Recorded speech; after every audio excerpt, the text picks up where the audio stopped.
What if the next big shift in blockchain is not about faster transactions, but about who controls intelligence? What if the most valuable networks in crypto are not the ones moving money, but the ones deciding which machines get to think? What if the future of blockchain is not finance first, but coordination first? That shift is already underway, and it is centered on decentralized AI. For years, the market learned to measure blockchains by speed, fees, and throughput.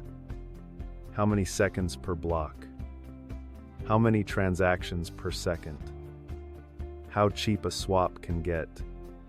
But while attention stayed locked on performance, a different pressure started building. Artificial intelligence models began consuming more data than most blockchains will ever process in value. Training runs stretched across weeks. Inference requests multiplied by millions. And the bottleneck was no longer compute alone. It was coordination. Who provides the models? Who verifies the output? Who decides which machine gets paid? That is where the next shift begins. In early 2025, public network experiments showed decentralized inference systems processing thousands of model calls per day without a central controller. Not in a lab. Not in a closed enterprise pilot. On open networks with real incentives. That number is still small compared to cloud giants. But it is growing in the only direction that matters. Up and to the right. Most of the market is still watching price. You are here studying the rails. Because when a system starts coordinating intelligence, not just value, the rules change. At the individual level, this looks simple. A developer wants access to a machine learning model. Instead of renting from a single provider, they tap into a network. The request goes out. Machines compete to answer. The best output wins. Payment settles automatically. No account manager. No vendor lock-in. But that simplicity hides a deeper shift. At the enterprise level, centralized AI creates a single point of failure. One policy change, one pricing adjustment, one access restriction. Entire products break overnight. Decentralized AI removes that dependency. If one provider leaves, others step in. If demand spikes, more machines join. The network absorbs pressure instead of collapsing under it. That is not an optimization. That is a survival feature.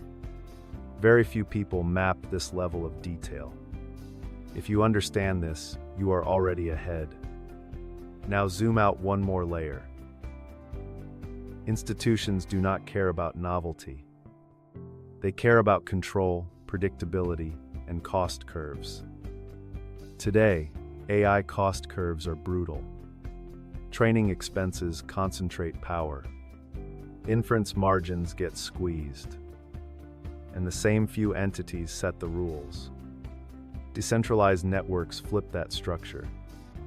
They turn idle hardware into productive assets. They turn model access into a market instead of a monopoly. And they create pricing through competition, not policy. This is why decentralized AI is not a trend. It is a correction. One network in particular made this visible. Bitensor. Instead of launching with promises, it launched with constraints. You do not join to speculate. You join to compete. Miners contribute models. Validators score outputs. Rewards flow to performance, not branding. Think of it as a global tournament where intelligence is the product. According to recent network data, participation across Bitensor subnets increased steadily through late 2024 and into 2025.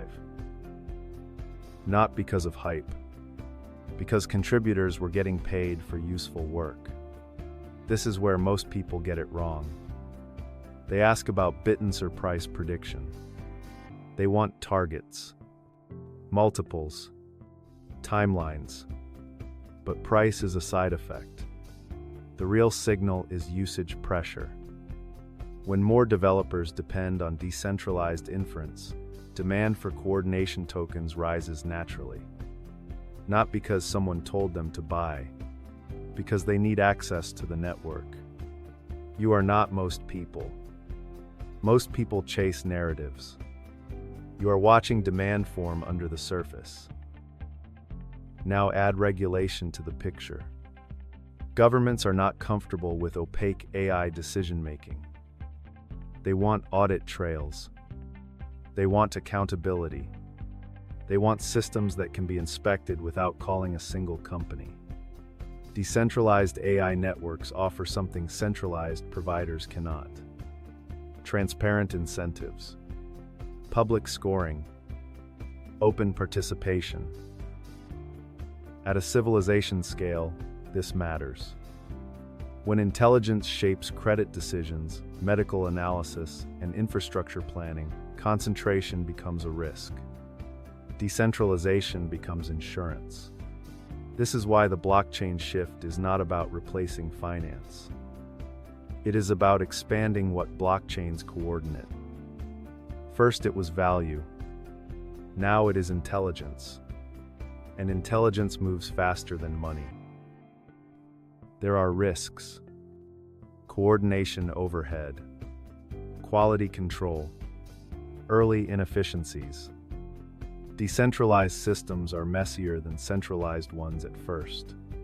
They always are. But they improve through pressure, not permission. Centralized systems improve through committees. Decentralized systems improve through competition. That difference compounds. Look at the pattern. Open source software. Open finance. Now open intelligence. Each time, incumbents dismissed the early versions as inefficient. Each time, the open systems won by scale. This is the same story, one layer higher. So when you hear bittance or price prediction discussed in isolation, remember what is being missed. The question is not how high the token goes.